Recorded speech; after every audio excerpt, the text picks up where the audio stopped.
자, 예배 드리겠습니다. 일어나십시오.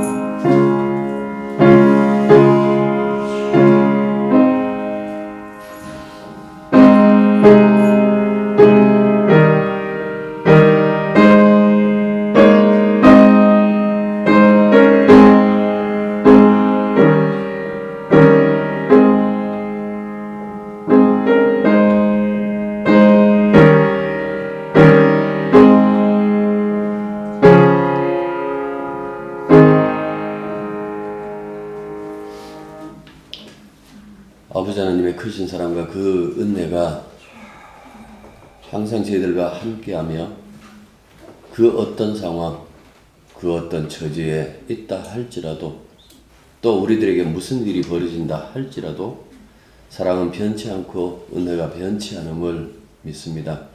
그런 마음으로 함께 모여있는 하나님의 자녀들, 이 공동체 안에 주님께서 함께하여 주셨고 또한 은혜 주셔서 주의 영으로 온전히 하나님 앞에 영광 돌리며 함께 교제하며 함께 기뻐하며 함께 즐거워하며 함께 우리가 주님의 백성인 것을 아는 시간이 될 수 있도록 도와주시기만 간절히 바라고 원합니다.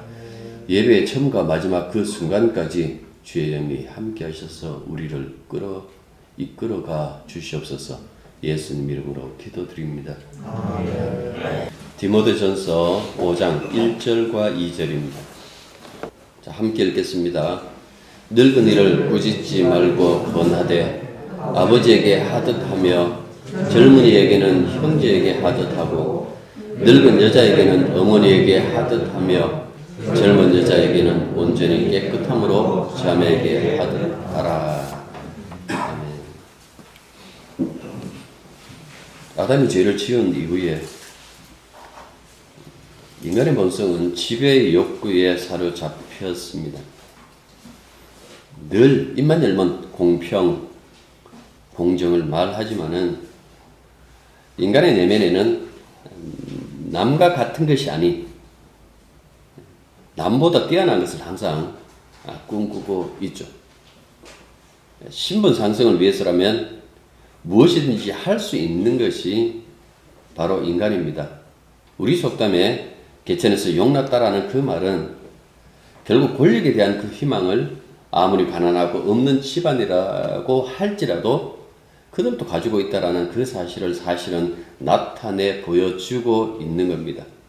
남보다 나은 자리에 가는 것이 생애의 목표와 즐거움으로 생각하는 한 어떻게 보면 이 인간 사회는 희망이 없다라고 할 수 있습니다. 사사들이 다스리던 시절의 이야기죠. 기드온이 죽고 난 다음에 그 집안에 끔찍한 일이 벌어집니다. 성경을 자주 접한 분들은 아시겠지만은 기드온은 미디안과의 전쟁에서 승리를 거둔 뒤에 이스라엘 사람들이 몰려와갖고 당신과 당신 집안 대대로 우리를 다스려 달라고 요청했을 때에 그 요청을 거절합니다. 자신도 당신 애들을 다스리거나 혹은 내 아들이나 내 손자가 당신들을 다스릴 것이 아니라 아도나이. 그러니까 주님이 친히 여러분들을 다스린다라고 그렇게 신앙 고백을 합니다. 그런데 이 고백과는 달리 사실은 그 다음에 기드온의 어떤 행적들을 보면 기드온이 왕처럼 살았다라는 것을 보여주는 그 장면들이 굉장히 많습니다. 그러니까 아내가 굉장히 많았는데요. 국의 영웅이잖아요. 그런데 그래서 그럴까요? 아내가 굉장히 많은데 아들만 70명이라고 이렇게 성경에서는 이야기하고 있습니다. 아들만 70명이면 도대체 몇 명의 자식이 있는 거야? 라고 할 수도 있고, 성경에서 말하는 어떤 이 70이라는 이 숫자를 가지고 그의 가정이 완전했다, 완벽했다라는 어떤 그런 의미로서도 쓸 수도 있겠지만은, 아무튼 이 70이라는 이 숫자가 있을 만큼 그의 아들, 그러니까 그 집안이 그만큼 안정감 있게 그만큼 큰 세력으로 있었다라는 그 사실을 보여주고 있습니다. 그런데 밖에서 낳은 아들이 하나 있었어요. 외도하면서 그 외도인지 아닌지 모르겠지만 아무튼 아들이 하나 있었는데 그가 바로 아비멜렉이에요. 멜렉이라는 것이 우리어로 이제 왕이란 뜻이고요. 아비가 아버지란 뜻이에요. 아버지 왕이다. 나의 아버지는 왕이다. 좀 불어서 얘기를 하면 그런 거예요. 뭐 우리도 한국말 비슷하잖아요. 애비, 아비라고 이렇게 얘기를 하는데 이 아비라는 것과 그 다음에 멜렉이라는 이 이름을 가지고 있어요. 이 서자죠. 이 아비멜렉의 이 외가가 세겜성이었습니다. 그래서 이 외가를 등에 업고 권력을 취하려고 합니다. 그래서 아비멜렉이 가고 그 얘기를 하죠. 우리가 남이가, 예. 우리가 혈족이 아니냐. 그러니까 내가 다스리는 것과 내 한 사람이 다스리는 것과 저 70명의 아들들이 나중에 다 그냥 그 권력을 서로 취합해갖고 다스리는 것과 어떤 것이 더 낫겠는가라고 하면서 설득을 합니다. 그러자 이 아비멜렉에게 설득당한 세겜 사람들이 그에게 정권을 탈취할 수 있는 그 자금을 제공합니다. 그리고 아비멜렉은 그들이 준 이 정치 자금으로 사람 용병들을 사서 그들과 함께 배달한 형제인 기돈의 아들 70명을 자기 아버지 집에서 그 아버지 집에 있는 그 바위에서 다 한 자리에서 모두 죽여버리고 맙니다. 그 중에 하나가 살아서 도망갔는데 말제 요담입니다. 자, 아비멜렉은 스스로 왕이 되어서 이스라엘을 3년간 다스리면서 자신을 대신하려는 세겜 사람들을 1,000명을 불살라 죽이기도 한 진짜 잔혹무도한 그런 자였는데요. 이 아비멜렉은 비록 서자였지만 아버지인 기드온이 하나님과 어떤 관계로 맺어져 있는지 전혀 관심이 없었어요. 하나님께서 그를 어떻게 썼는지, 하나님의 관계가 어떠했는지 거기는 전혀 관심이 없었다라는 그 말씀입니다. 그거는 과거의 이야기예요. 아버지가 어떻게 신앙생활을 했든지 그거는 나와는 상관없다라는 그 이야기죠. 지금 이 아비멜렉의 관심은 오직 권력이에요. 권력을 자기 쪽으로 끌고 모아서 자기도 아버지 기돈 못지않는 카리스마 넘치는 그 권력을 이 이스라엘 사회 속에서 행사할 수 있는 그 왕이 되겠다라는 어떤 그런 것만 계산하고 거기에 매진하고 있는 그 모습을 보여주고 있는 거예요. 기드온의 아들 가운데 유일한 생존자가 요담이라고 그랬잖아요. 이 요담은 아비멜렉이 왕이 되었다는 것을 알고 세겜 사람들을 풍자로 비난하는데요. 그게 바로 사사기 9장에 있는 바로 요담의 우화입니다. 이 요담의 우화는 사람이 사람을 다스릴 때 생기는 위험과 유혹을 고스란히 드러내고 있어요. 얘기는 이래요. 한날 나무들이 모여가지고 자기네들이 왕을 뽑는데 먼저 감람나무에게 가서 왕이 되기를 이렇게 권합니다. 그랬더니 이 감람나무는 거절해요. 감람나무는 이런 얘기를 합니다. 나는 나의 올리브 기름으로 하나님과 사람을 기쁘게 하는 것이 나의 임무다. 나는 그것 때문에 이 땅에 태어났다라고 하고 그렇게 이 왕이 되라는 나무의 왕이 되라는 그 이야기를 거절해 버립니다. 이번에 이 나무들이 무화과 나무에게 가서 자신들의 왕이 되어줄 것을 권했는데 무화과 나무도 사양합니다. 맛있는 과일을 맺는 것이 자기의 할 일이라고.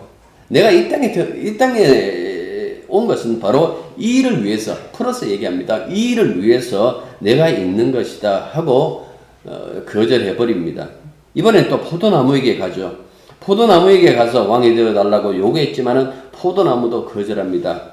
하나님과 사람을 기쁘게 하는 포도주를 만들 포도를 생산하는 것이, 맺는 것이 자기 할 일이기에 나는 너희들의 왕이 될 이유가 없다. 혹은 왕이 될 수가 없다라고 그렇게 얘기를 하면서 포기하는 거예요. 그러자 이 나무들이 이번에는 가시나무에게 갑니다. 이 가시나무는 달랐어요. 가시나무는 나무들이 왕이 되어달라는 제안을 받자 이걸 넙죽 그냥 수락해 버리는 거예요. 앞에 세 나무는 하나님께서 자신에게 주신 사명과 능력과 자원을 세상의 왕의 자리와 바꾸지 않겠다고 할 만큼 자기의 삶에 만족스러워했어요. 그런데 가시나무는 자신의 존재와 자원과 댐댐이와 능력이 자신의 것인 양 너스레 떨죠. 내 그늘. 하지만은 여러분들이 아시는 것처럼 가시나무에 그늘이 있나요?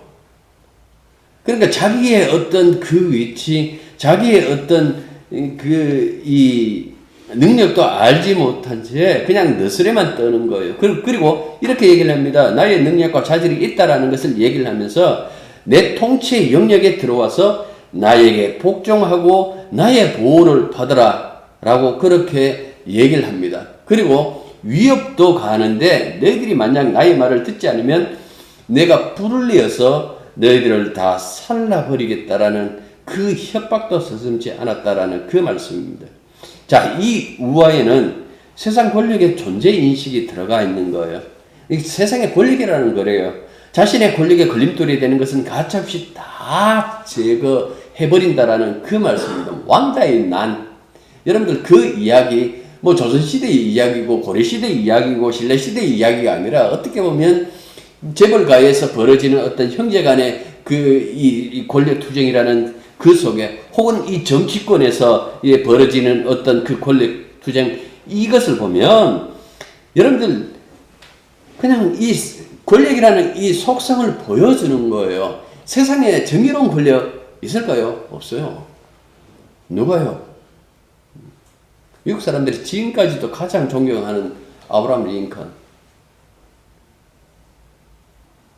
인디언들은 보복 얘기다가 집어넣었어요.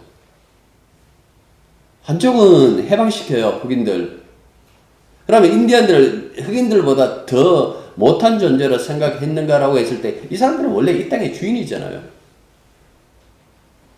보고에 집어넣고 그냥 물론 링컨이 그랬다는 것이 아니라 그 보호 정책이라는 것이 그랬다라는 그 얘기예요. 왜 흑인을 해방했을까? 흑인의 인권, 물론 뭐 링컨은 그럴 수도 있어요. 그런데 사실은 그 해방에 동원된 많은 사람들은 북부에 공업단지가 생기고 일꾼들이 굉장히 필요하잖아요.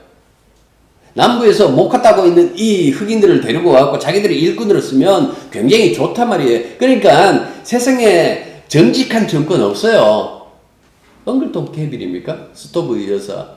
여러분들 우리는 그 책 읽고 그 아름다운 어떤 그 이야기 속에서 해방운동이 일어났다. 그리스도의 믿음으로 말미암아 이 일이 벌어졌다라고 하지만은 인간이라는 것이 그래요. 인간의 모든 말 속에, 인간의 모든 생각 속에, 인간의 모든 어떤 그 결정 속에는 정치적인 것이 항상 들어가 있어요. 가시나무의 그늘, 가시나무가 내뿜는 이 불, 이건 인간 세상의 권력을 현실화, 권력의 현실을 반영한 것이다라는 그 말씀입니다. 그래서 가시나무가 왕이 된 뒤 포악한 성품이 유감없이 폭발하면서 주위에 있는 모든 나무를 불살라 버리게 된다라는 것이 바로 이 우화예요. 요담이 왜 이 이야기를 했을까요? 세겜 사람들에게 이 이야기를 하는 거예요. 아비멜렉의 정치 욕망에 놀아나고 있다.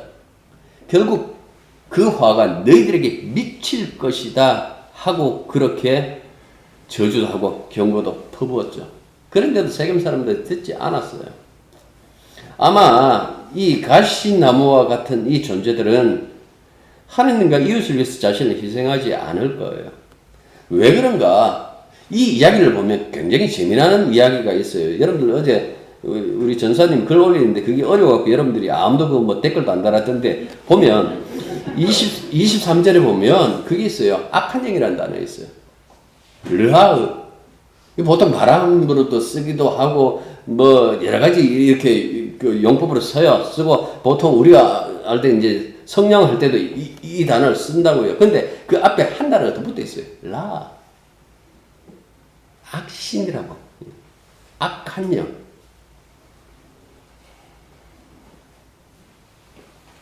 대부분의 우리말 성경은 보니까 악신, 악령으로 다 번역해놨어.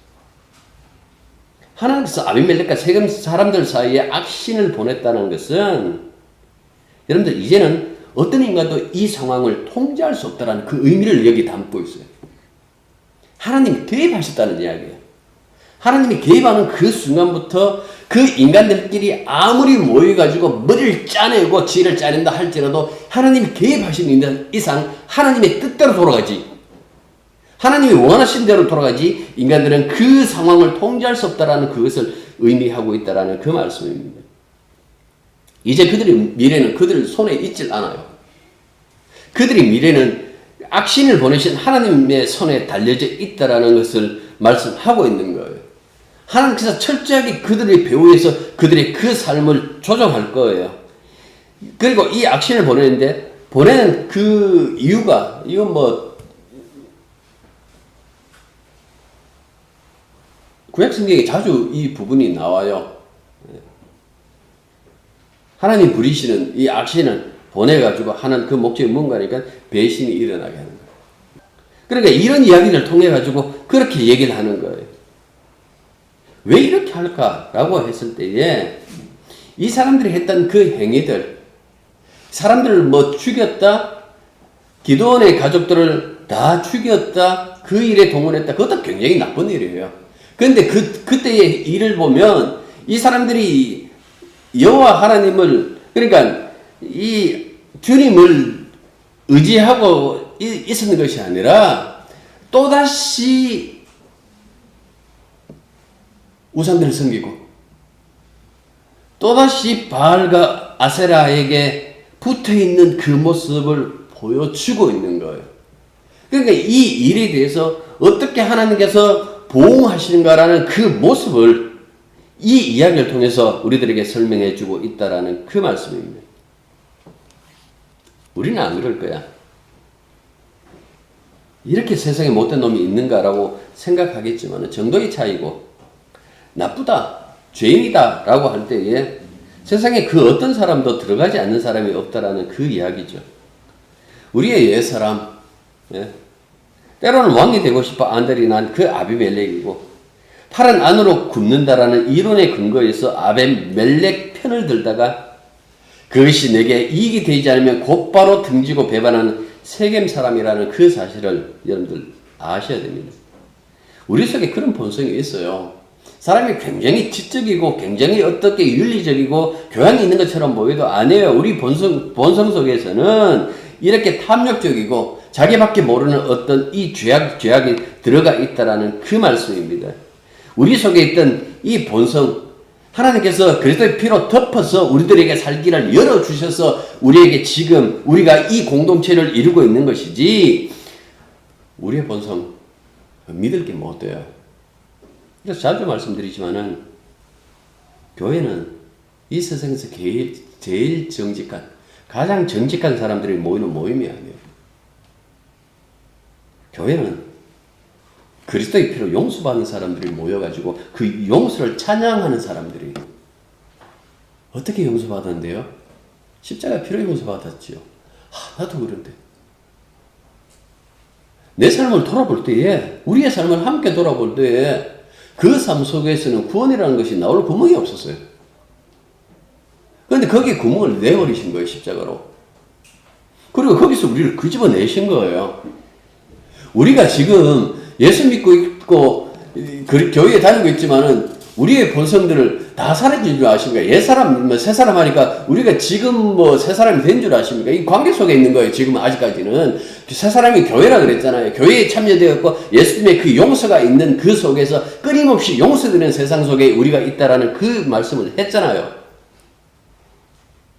나중에 주님이 다시 오실 때에 그 영광의 몸을 입기 전까지 우리의 이 본성은 여전히 나와 함께 나의 그림자처럼 붙어 있을 것이다라는 그 이야기입니다.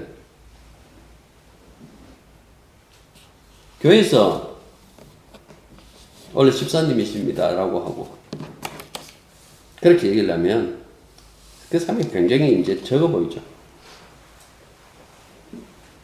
근데 여러분들, 우리가 사명을 받고 교회에서 이렇게 직분을 받을 때에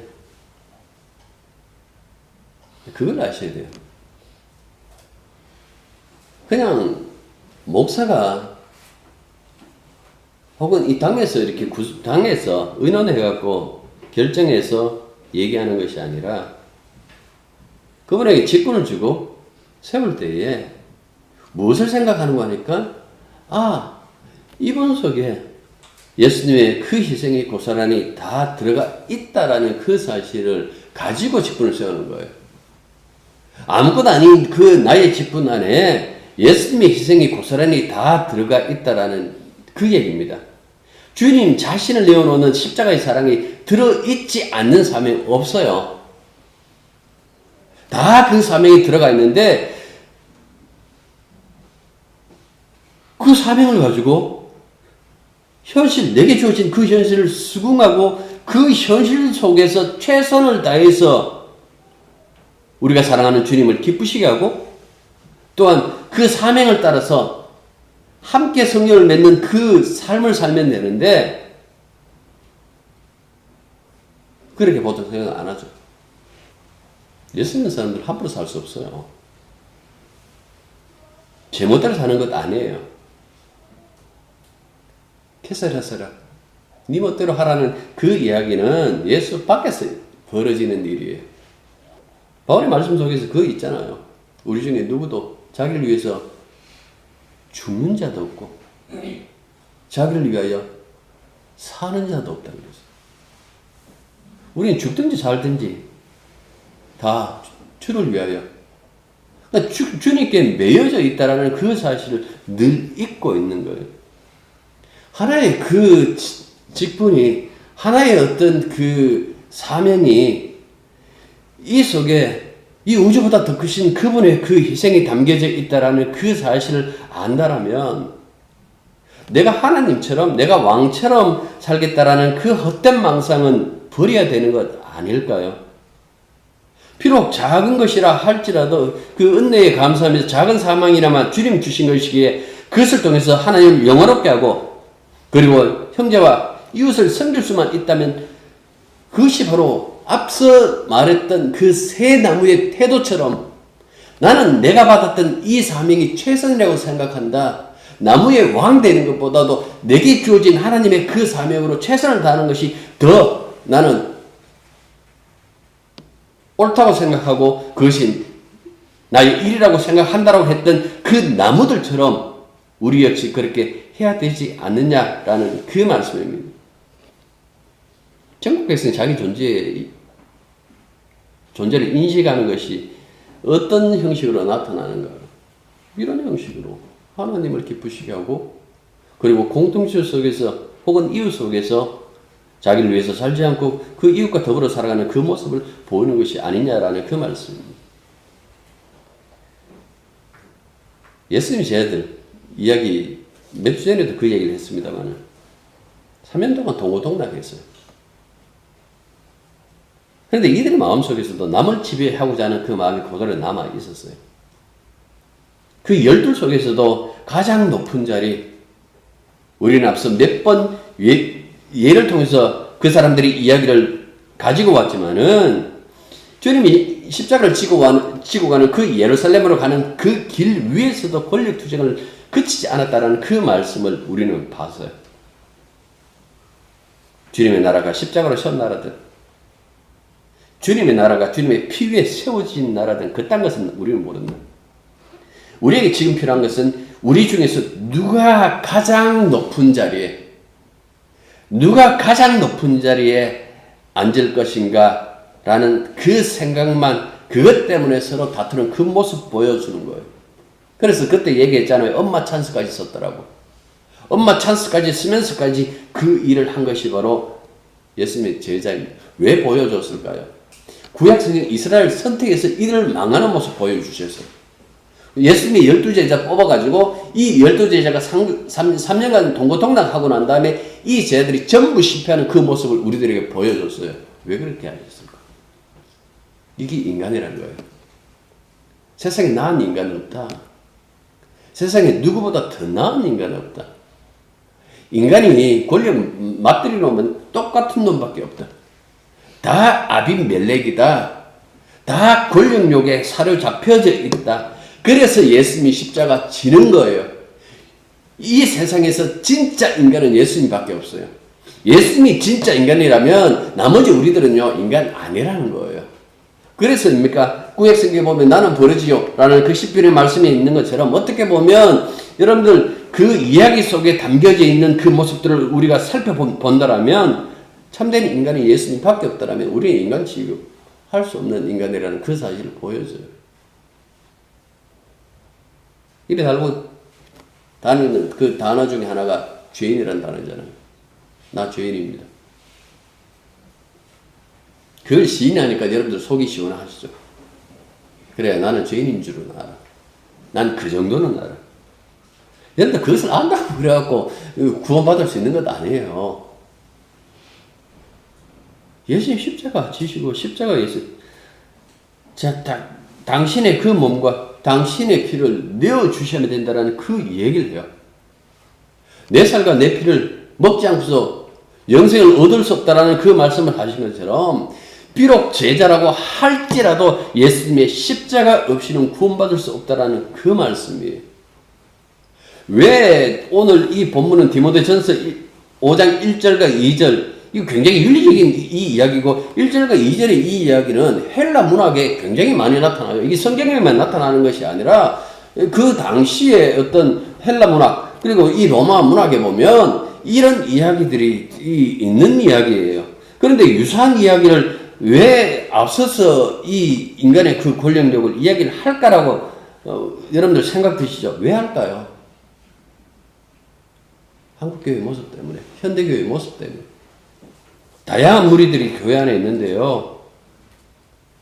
1절, 2절에서 뭐라고 얘기를 합니까? 나이 많은 남자들과 젊은 남자들. 2절에서는 나이 많은 여자들과 젊은 여자들. 거기에 대해서 지금 일종의 목회 시스템을 주고 있는 거예요. 1절 안 왔지만은 3절부터 16절까지는 과부 직제에 대한 그 자격과 교회 내 직무 수행에 대한 그 태도. 과부직이 아마 요즘 같으면 뭐 권사 역할인가 한 그 정도 이렇게 얘기를 해요. 60 이상 그 당시에 60이라는 것은 굉장히 많은 그 나이였습니다. 그 부분에 대해서 이렇게 얘기를 해요. 왜 이 이야기를 할까, 사도 바울은? 여러 부류의 성도들에 대한 권면을 주면서 실질적인 문제에 접근해요. 물론 앞서서 디모데에 대해서 너희의 연소함을이라고 이렇게 얘기를 했잖아요.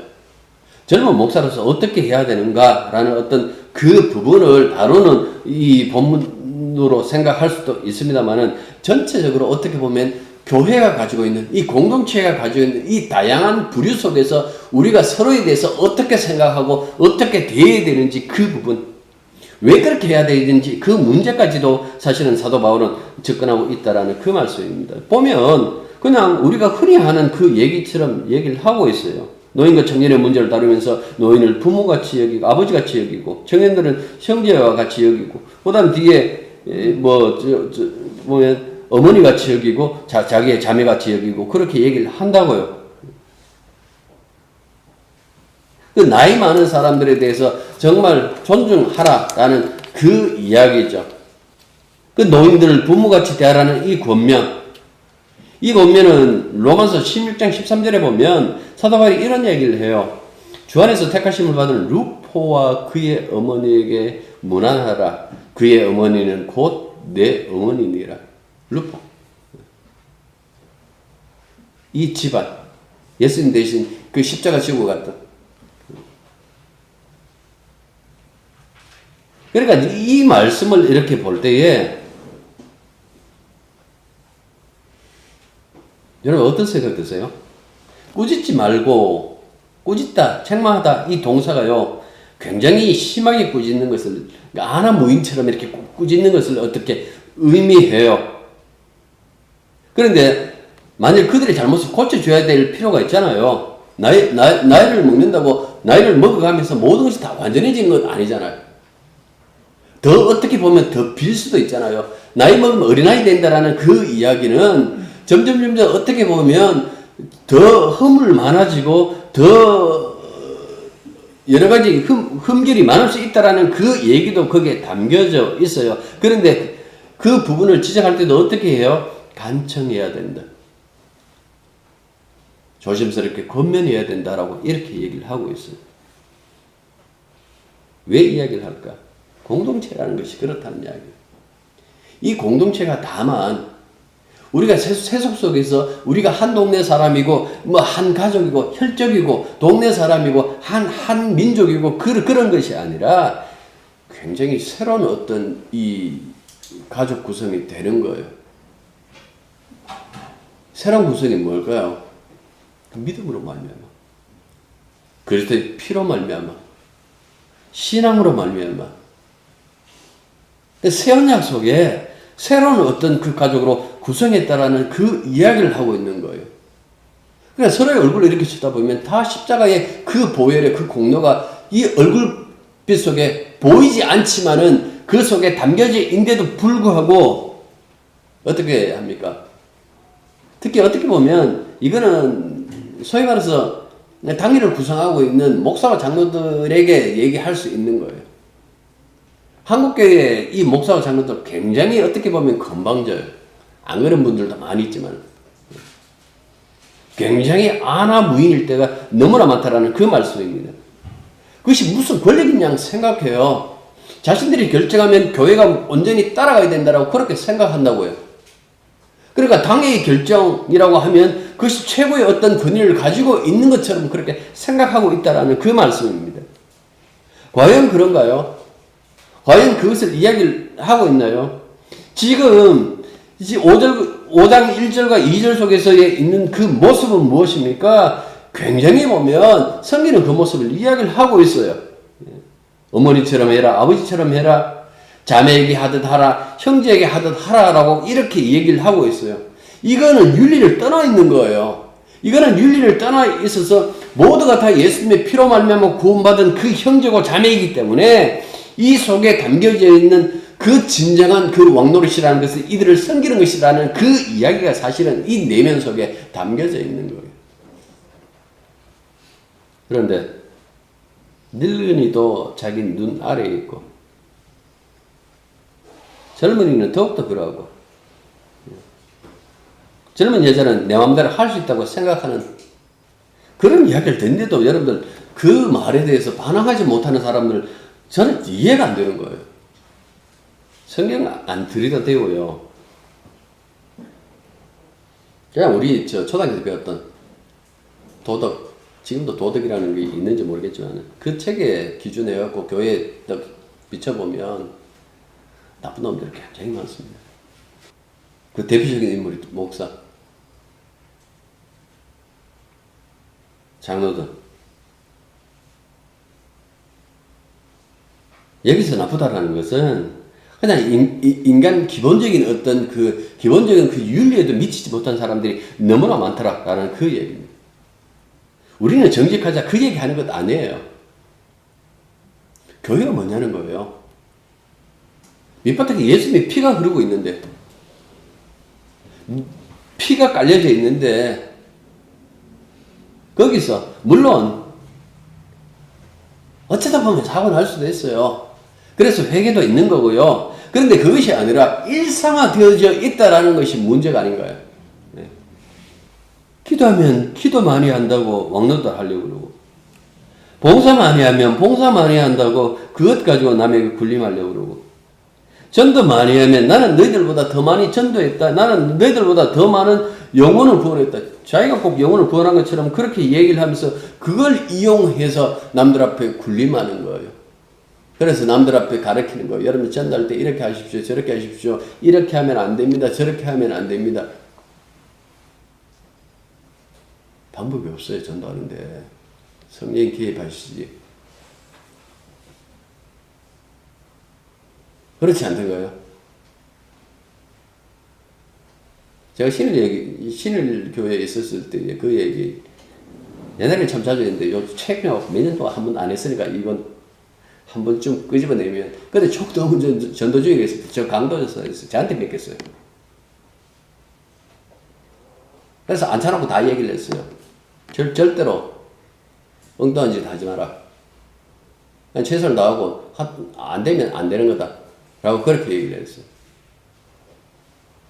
그런데 별것 다 보였어요. 사람들이 정신값 줄게요. 이런당 10,000원씩 이렇게 봉투에 넣어드릴 테니까 제 딸에 우리 교회 가고 우리 그냥 등록하세요. 그래서 여러분들 그 당시에 뭐 한 500명 되는 그 교회였는데 그때 7,000명인가 아무튼 5,000명 목표를 냈는데 넘었어요. 그 일 끝나자마자 하늘도 안 되고 제가 그 교회 그만둬버리고 다시 화동에 있는 교회를 갔습니다만 저는 처음에 굉장히 이제 고민도 했어요. 교회 그만둘까? 라는 생각했는데 한 번쯤은 해보자는 그 생각 들었어요. 도대체 인간이 어떻게 움직이고 어떻게 활동하고 무엇을 생각하면서 이렇게 전도를 하는지 그것을 한 번은 보고 싶었어요. 그래서 파동에 갔을 때에 하자고 그 얘기를 했을 때에 제가 자세히 얘기해 준 거예요. 하지 마십시오. 아마 부목사로서 내가 사회목사인데 제일 많이 안 됩니다. 하지 마십시오. 그 얘기 했을 거예요. 그거 다 소용없습니다. 오히려 그 후유증 남습니다. 말로 그거 하려고 하시는데요. 그거 하면요. 방법은 있어요. 하면 돼요. 그런데 교회 유익 안 됩니다. 하지 맙시다. 이 이야기들을 하는 그 이유는 사람들이 여러분들 그 일 치르고 나는 이렇게 사람들한테 무엇을 주고 그 중에서 1등한 사람이 있어요. 그 사람 어떻게 했는지 다 아는데 다른 데 가고 간증하고 있는 거예요. 뭐라고 얘기를 하냐? 하나님의 은혜였다는 거예요. 그 인간이에요. 그 사람이 잘못한 게 아니고 모든 인간 속에 그런 것들이 다 들어가 있다라는 그 말씀입니다. 직책을 이용하여 직분을 이용하여 주님의 교회에서 왕노릇 하려고 하는 것. 그럼 왕노릇 하려면 제대로 해야죠. 주님처럼 자기를 내어주고 죽기까지 그렇게 자기를 내어주면서까지 왕노릇 하셔야 되죠. 그게 주님의 왕노릇이었잖아요. 예수는 왕하고 이렇게 노래 CCM 우리 노래 부를 때에 노래만 부를 것이 아니라 예수님이 왕이고 우리는 예수님 본받기를 원한다고 그렇게 찬양을 한다라면 진짜 예수님처럼 왕노릇 해야 되는 것이죠. 그런데 예수님처럼 안 하잖아요. 내가 가지고 있는 그 장점을 이용해서 다른 사람 위해서 군림하려고 그러는 거예요. 그 사람이 늙은이든 그 사람이 젊은이든 모두 다 자기 아래에 있다고 생각하는 거예요. 그런 사람들 눈에는요, 예수님 십자가 눈에 안 보여요. 교회라는 것이 주님의 긍휼을 구한다라는 그 사실도, 성도는 늘 주님의 긍휼을 구하면서 살아야 된다는 그 사실도 안 믿어요. 그런데 여전히 교회예요. 그런데 그런 자들이 힘 있는 목사로서 정치하고 있어요. 어느 교단이든 똑같다고 저는 생각해요. 이 교단은 좀 다를 거예요. 저는 그렇게 느껴본 적이 한 번도 없어요. 이런 말씀 드릴 때마다 이렇게 생각하십시오. 야, 주님 우리를 어떻게 이렇게 잘하시네. 우리의 속마음을 어떻게 이렇게 잘 알고 계실까. 그래서 우리가 죄인인 모양이다. 그럼 할 수 있는 것은 한 가지밖에 없겠죠. 주여, 나를 불쌍히 여겨 주십시오. 그 긍휼을 구하는 것, 평생 동안 우리가 살아가면서 무엇을 구하는가 하니까 주님의 긍휼을 구하고 은혜 구하는 거예요. 긍휼이 없으면 안 됩니다. 은혜 없으면 안 됩니다. 사랑 없으면 안 됩니다. 십자가의 그 사랑으로 말미암아 내가 하루하루 살아가고 있다라는 그 사실을 압니다. 그렇게 회개하고 긍휼을 구하는 그 마음으로 이 공동체 안에서 서로 교제하고 우리의 이 사회생활을 살아간다라면 그때 예수님이 증거되지 않을까요? 그 모습이 진짜 하나님을 높이는 것이 아닐까요? 예. 차라리 내 모든 그 허물을 드러내면서 그것을 회개하면서 주님의 사랑밖에 없습니다라고 그렇게 얘기하는 것이 바로 교회가 아닐까요? 교회 안에 성령이 계시다면 그렇게 우리를 몰아가시지 않을까요? 그 이야기를 지금 1절과 2절에서 하고 있는 겁니다. 기도하겠습니다. 성경에서 교훈만 받으려고 하는 우리들, 자신이 변하지 않는다라는 그 사실을 까맣게 잊고 있습니다. 오직 예수님의 십자가의 죽음만이 통째로 우리를 바꾸신다라는 그 사실을 알지 못한 채 우리는 오늘도 꿈꾸며 좀 더 높은 자리를 사모하는 그 마음으로 살아가고 있는 것은 아닐런지요. 우리가 교회라는 그 사실, 우리가 하나님의 백성이라는 그 사실을 잊지 말게 해 주십시오. 주님 안에서의 그 삶이 얼마나 윤택하고 비록 내게 주어진 이 작은 삶이라 할지라도 그 안에 하나님을 기쁘시게 하고 사람들을 기쁘게 할 수 있는 요소가 다 들어있다라는 것을 깨닫고 있다라면 높이 올라가는 것보다 지금 주어진 그 일에 믿음으로 최선을 다할 수 있는 저희들이 될 수 있도록 주님 역사하여 주시옵소서. 예수 이름으로 기도드립니다. 이제는 우리 주 예수 그리스도의 은혜와 하나님 우리 아버지의 크고 놀라우신 사랑과 성령의 교통하심과 교제하심이 예수 그리스도의 피로 새 가족이 되고 새로운 공동체가 되고 새 언약의 백성이 된 당신의 백성들 위에 이제로부터 항상 함께 있기를 축원합니다.